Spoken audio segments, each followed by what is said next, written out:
What's going on, football fans? It's your boy Gsluke here with our Thursday Night Football DFS and prop preview for the matchup between the 49ers and the Seahawks. Got a little divisional matchup, two stud teams going at it. You got to make sure you're ready for all of your exposure there on Thursday, whether it's all over from the Showdown side on DraftKings or for your Underdog or Prize Picks props. A lot to talk about here. We've got some tornadoes going down here in Florida, so trying to dodge those, sneak in a little piece of content for you guys before the hurricane madness later. So obviously, content schedule might be a little bit janked up this week, but wanted to make sure you guys were covered out there for Thursday. So let's go ahead, not waste any time at all, and hop right on in. This game has a ton of stud skill position players, and you're going to see that reflected with the pricing. And I was a little bit surprised to see the top priced player only be $10,200, but when you go the whole way down to George Kittle or even a Jackson Smith and Jigba down here at $7,000, you see why they made pricing so soft. So I think the way to go out there and play your captain for tomorrow is going to be to take a cheaper captain, because if you go down here, only spend 11 to 13K at captain, you're going to have the salary to jam in some of the other studs. And given that the bottom end of the board doesn't have a lot of value down low, particularly if you're looking to take somebody that's under $1,000, you're going to need all of that salary. So just from the top level perspective, we also know that the 49ers likely going to be a little bit more popular as well. Even though they're on the road, they are favorites against the Seahawks, and usually you see the general public get behind the favorites. So I would expect to see a Jordan Mason captain. You can see over here, he's the highest owned captain out there in the slate. A lot of those heavy 49ers lineups are going to start with that sort of player. And I think if you want to get different in the large field GPP, if you went with a 4-2 Seahawks stack, you would instantly leverage off of the field. I could see some 3-3s, people taking, relatively balanced lineups, given that the spread is still relatively close. But anything that's a 4-2 49ers lineup or that 3-3 is going to be extremely popular. So depending on the kind of contest you're entering, you might want to consider getting off of that chalk game script.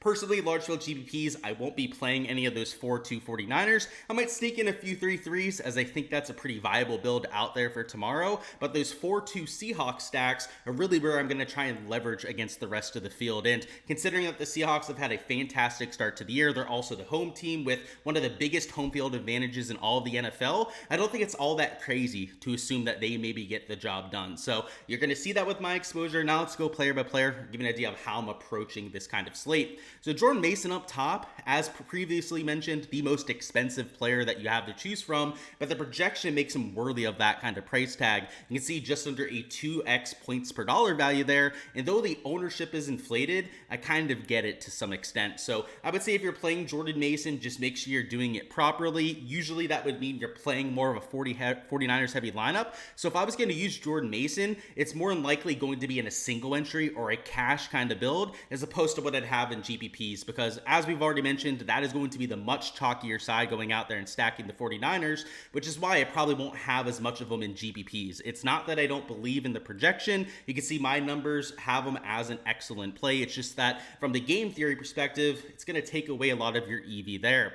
Next up, we got Kenneth Walker III, who I think is a little bit overpriced for the kind of role that he has. You can see in terms of your top end option, he is the worst points per dollar value of anybody that is over $8,500, and the ownership is going to reflect that. So if you're going to take one of these top two running backs, I would prefer the Kenneth Walker side in GPPs, as that also gets you more on that Seahawks heavy lineup. These running backs, elite tier players, get a lot more usage if they're playing from ahead. So if you're going to play in the large field GPP, the running back I think is more useful, that is going to make your long-term EV better, would be Kenneth Walker. Right? Brock Purdy is more than usable out there for Thursday, but he's probably a little bit too expensive like a Kenneth Walker, but unfortunately is still going to carry that ownership. You can see over here he does project for 2 points per dollar, but these quarterbacks are arguably worse plays than some of their skill position players. If you're going to get a ceiling performance out of a Metcalf, Samuel, Ayuk, or even a George Kittle, they're going to far outscore these quarterbacks. And when we take a look at both being over 12% at the captain spot in terms of their ownership, I just don't get it out there in large field GPP. So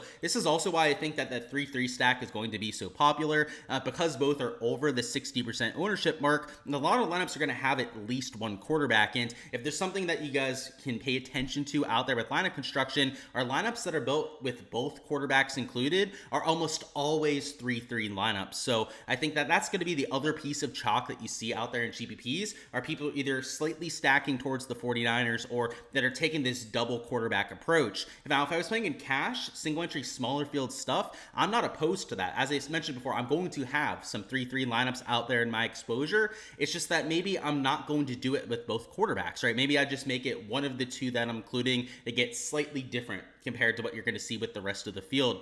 We've also got DK Metcalf here at $9,000. This is where I think the pricing really starts to get soft. Guys like Metcalf, Samuel, Brandon Ayuk down here are all massive values compared to where they should be priced. And what you see with all of these players is that most of them are under the 45% mark. Now, Debo just slightly over that at nearly 46%, but they are a massive step down when it comes to the ownership compared to some of these quarterbacks. And while with these wide receivers, you want to have some correlation going on, you could consider taking a one-off for one of your buybacks. Like, for example, your buyback out there for a lineup could be one of these wide receivers and then a value option out there from the same team. You might not necessarily have to have the quarterback paired with them if it's more of that PPR production that is getting them to the top of the lineup, right? For example, especially down low, if you can get like a Jawan Jennings 4 or 5 catches, any of these tight ends like a Noah Fant and AJ Barner at $1,600, you give them 2-3 receptions for 30 yards, that could be how he gets to the optimal lineup as a buyback. So those kind of lineups intrigue me a little bit more just because I know that they're going to be lower utilized, which is huge out there in your 50 to 100,000 entry contest. The injury report wasn't a massive factor, so we didn't start off with it, but George Kittle technically is questionable for tomorrow night. So obviously I'm expecting him to play with all these projections accounting for it, but I think he might be a little bit lower owned because of that. He's in a little bit of a dead zone here. Him, Jackson Smith, and Jigba as well. You see I still got Jackson at about 41% ownership, but these sort of players, especially if Kittle didn't have an injury tag, maybe if Jackson Smith and Jigba was a little bit cheaper, he'd probably be over 50% owned. So these sort of options I think make sense, especially even at the captain spot, because it gives you so much salary for your other spots. I mean, you could take 3-4 of these other top end players in that kind of lineup, which is not the same kind of flexibility you're going to have if you go to one of these top 2 running backs at the captain spot. Tyler Lockett, a pretty decent GPP flyer, I would say. He's a step down in ownership compared to some of these other top-end options. I got him at just under 30% ownership, and if you were brave enough to use him at captain, he's going to be sub 5% there. And one thing I'll say about Lockett is that he's still getting a lot of looks out there for the Seahawks. He's a PPR monster. Last week, had the most receiving yards out there on the Seahawks, and if he can get into the end zone once, maybe even twice, if he has a true ceiling game, that would be enough to get there at captain. And the huge thing is the salary component. It would only be $8,100 at captain, which leaves you nearly $42,000 for your other 5 spots, which means you can take 3, maybe even 4 players, 4, maybe even 5 players towards the top end of the board, which is massive when you're going for a balanced lineup construction.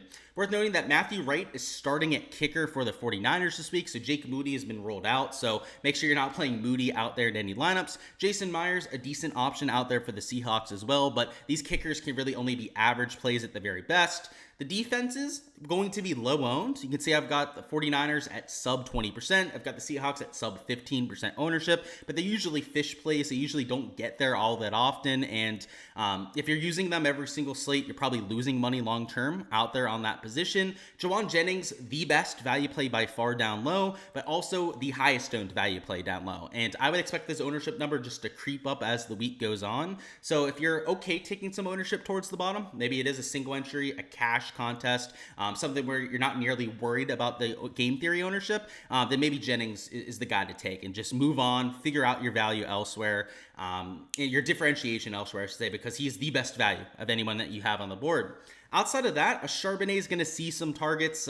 Maybe if they're playing from behind, he sees more targets out of the backfield. That would probably be his main way to get there. Noah Fant has had a very disappointing start to the year. And in fact, if I was going to go to a tight end Seattle, I'd rather have AJ Barner because he's only $1,600. It's about half the price tag of a Noah Fant. And he's posted the same, if not slightly better production than Fant out there in a few games. So, and he's also much lower owned. You can see I've got Fant at over 10%. I've got AJ Barner at about 3% projected ownership. You've got Kyle Juszczyk, maybe a decent GBP flyer.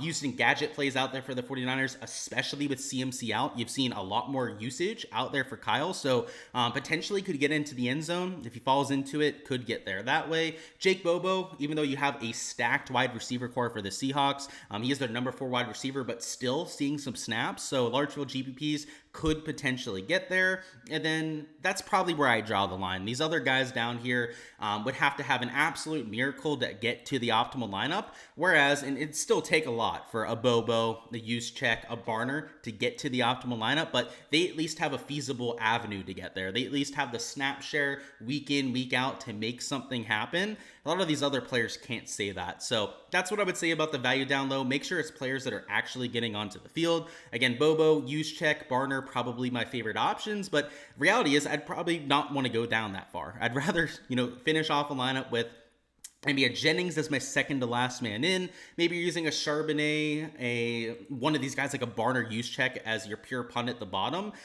These guys that are just sub 1 point projections. I mean, Saubert's like 1.3, but the rest of these guys are at a sub 1 point projection are just not worth the squeeze out there in large field GPPs. And now for the prop side of things, where we're going to break down a few spots you might want to consider an underdog and prize picks. So first off, we're going to start with this Tyler Lockett over at 4 receptions. It's a prop that I've already taken in a few slips myself. And the idea here is there's a lot of push equity at 4. His projection is at 4.5 on a lot of sports books. And to the start of the year, he's either pushed or covered this and 4 of his 5 games. So there's a track record for him getting over this kind of line. And the matchup makes a lot of sense for a slot receiver like Lockett. He can hide away from some of the better defensive backs out there in San Fran. And at the same time, we're expecting the Seahawks to be pass heavy as being underdogs against this 49ers team. On top of that, we also get a little bit of correlation with the other prop that we're taking here, which in my exposure was an over on 17.5 rushing attempts for Jordan Mason. I don't know why that bumped to 18 rushing attempts, because it's not even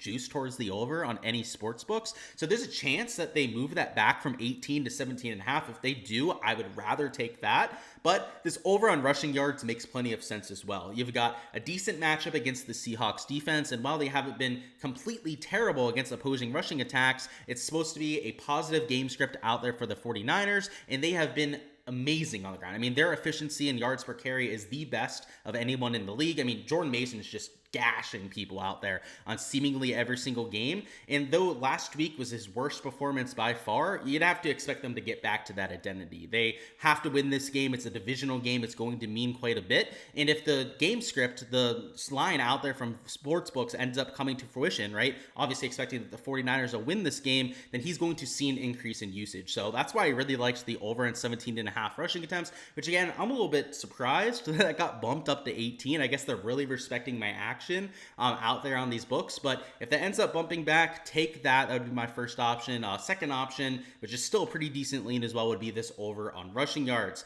And then heading over here to prize picks, I had both of the props that I took just get completely wiped off the board. So unfortunate, but I do have a few backups to give you guys. So the prop I took for an over was a 4.5 receptions on Brandon Ayuk. I'm expecting him to have a much better game. His targets have just gone up and up as the year has gone on.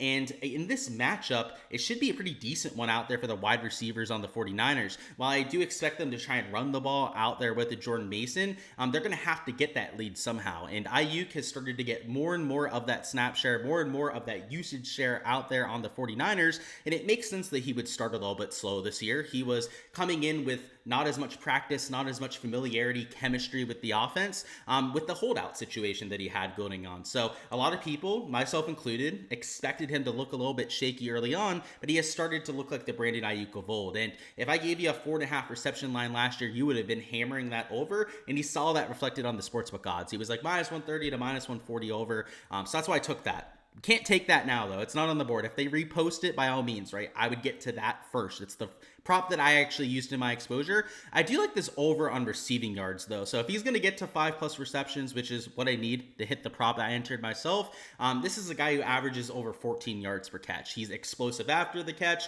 going against a defense that has lit up some big plays to start this year, and against some pretty inefficient offenses. I mean, they looked shaky against the Patriots, who have been an absolute dumpster fire to this point. I mean, they're going to Drake May at this point, and they made that offense look a lot more competent than it actually is.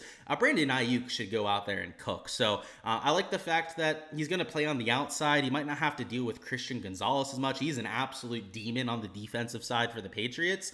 Brandon Ayuk should have a slightly softer matchup. So I like that. I like the targets trying to go up, and it makes sense. Again, it came into the year without that practice, without all of that preparation time, and that matters, especially when it comes to getting the ball, right? Quarterback's not going to trust you nearly as much if you weren't there the entire training camp. So that's why I'm taking the over on Brandon Ayuk. Then the other prop I took was an over on rushing yards for Kenneth Walker, and they still have a rushing yard prop up, but I got that at 57.5, and I haven't quite seen a 6-yard bump in quite some time, so the sportsbooks Prize Picks went crazy with bumping that lineup, and I wanted to take as a replacement his over on rushing attempts, which is at 13.5, and they even bumped that up to 14. So if I was going to go with anything right now, and I thought about this ahead of time, it would be this over on the Demon prop. So it's only 6 yards higher than his normal line, and you can see over here, it gets you up to a 3.5x payout. So obviously a 6-yard difference matters. It's the same difference that we had from the original line that I took, but if you're going to take an inflated line, then why not go for the Demon prop? Why not go for a slightly boosted payout out there? And you get some correlation between these two options as well. So just like this underdog slip where obviously if Jordan Mason's getting more rushing yards, it's going to put the Seahawks into more passing heavy mode. The opposite is true here. If you have Kenneth Walker going for over 70 rushing yards himself, then that's going to likely force the 49ers to pass more. And it's not every single time, right? It's why we call it correlation, not causation out there between these two. But that's the kind of idea between these two kind of slips, right? You want to make sure that the exposure that you're getting to is correlated if possible, and a lot of it makes sense from the traditional analysis perspective as well. So obviously I hate that these lines are bumping. If you want them before anything moves, the Patreon place is the place to be. That's where I'm posting all my exposure as soon as I'm entering it, but we're gonna have even more exposure to come there as well. So if you want the rest of my exposure out there before Thursday Night Football lock, you guys know the place to find it. Link in the description of the video to go out there and download that and get all of this for yourself. Alrighty guys, that is all I've got for the Thursday Night Football preview. Hopefully you feel a little bit more prepared for all of your exposure and are ready to get after it for the action.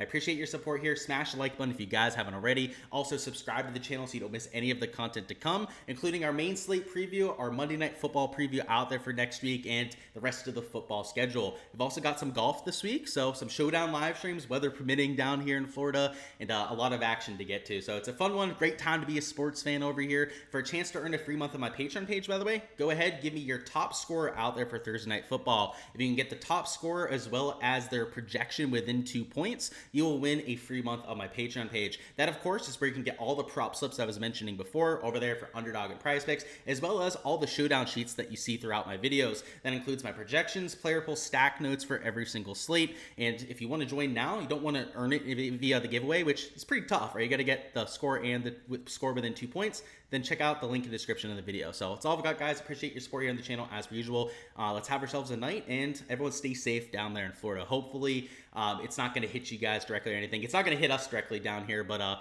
those tornadoes are pretty scary. So just stay on top of that if you guys are in the affected area, and maybe have ourselves a Thursday.